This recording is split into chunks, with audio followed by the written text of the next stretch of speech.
Good afternoon and welcome to today's edition of NWCR's Removing the Liberal Blindfold for this Wednesday, the 4th day of November in the year of our Lord 2020. This is my first update for the month, and remember folks, yesterday was election day. Trump supporters needed to get out and make sure that Biden didn't win. I said in my last update that Trump's win was a foregone conclusion if the people were watching. Apparently, most so far were not. Mark Levin said yesterday, quote, "Let's not pretend any of this is normal," unquote. And he went on to say, let's step back. I've been hearing commentators trying to normalize all these changes to voting procedures and court interventions and acting like this has gone on throughout our history or was compelled by the virus.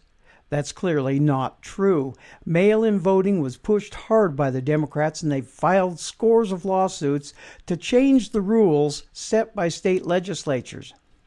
Unfortunately, activist courts have been more than happy to accommodate many of them, and the Supreme Court has failed to put its foot down. No, none of us recall a time like this when so many crucial state counts are delayed.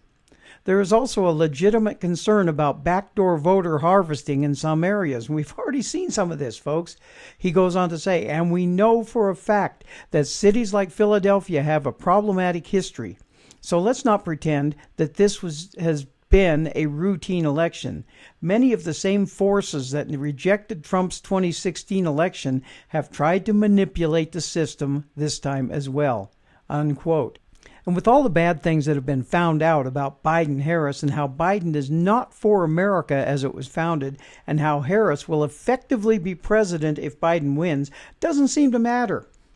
From Breitbart News live update on the election at 6 a.m. this morning, it read thusly, Biden 223, Trump 214 with 101 left. And I've been talking the past few days of the plans the Democrats have for tearing this country a new one, and it looks like Biden is ahead in the electoral votes, and in the Senate, the Republicans held a majority by 2 seats, and the Democrats right now are ahead in the House by 8 seats, 169 to 161, so the Republicans gained there.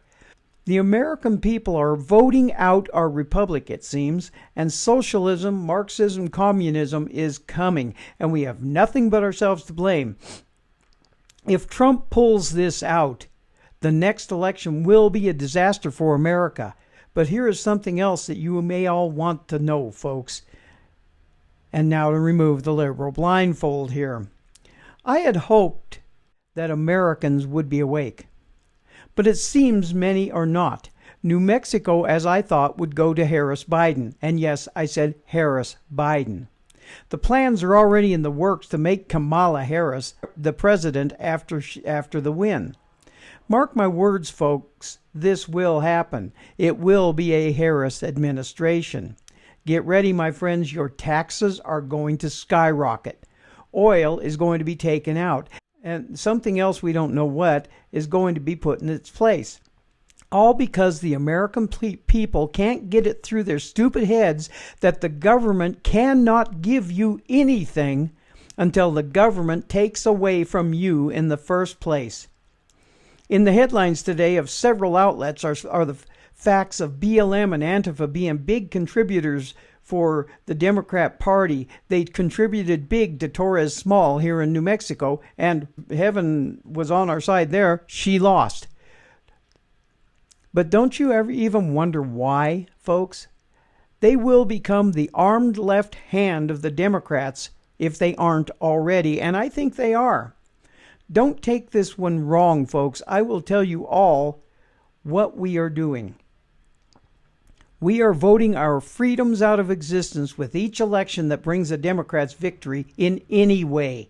And right now, at 238 electoral votes, Kamala Harris has the most and is winning. And this is to the American people.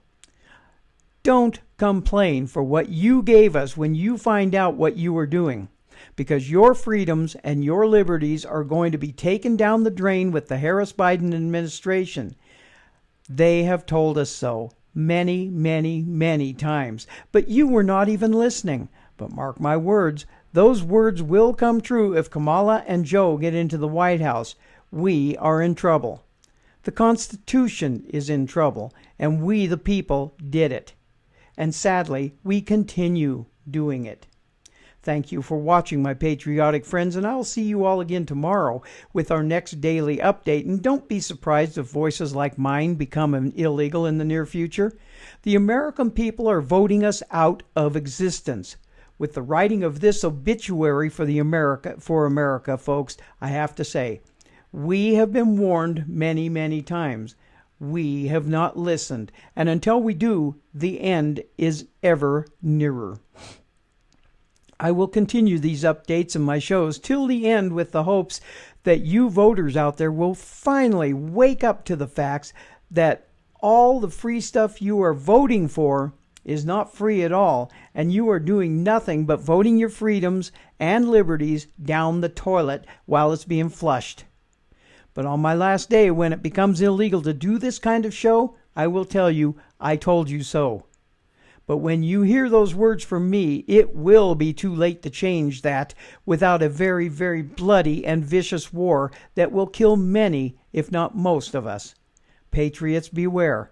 America is being voted out of existence. It is almost time to go to war against the government the liberals are setting up, and those of us who voted for Trump will be the ones that the government will be coming for. For if we desire to keep our freedoms, our liberties, our laws, and our Constitution, be ready. It is coming, because we haven't learned yet. A friend of mine used to always say, we will not be ruled. But maybe that should be changed to, we should not be ruled. Because the way we are going, folks, being ruled is the least of the worries we have coming at us. This is Robert the Infidel for today's NWCR's Removing the Liberal Blindfold, which is brought to you by Conservative Nation Media, where we fight to make sure America always wins. Have a blessed day, and God bless you all.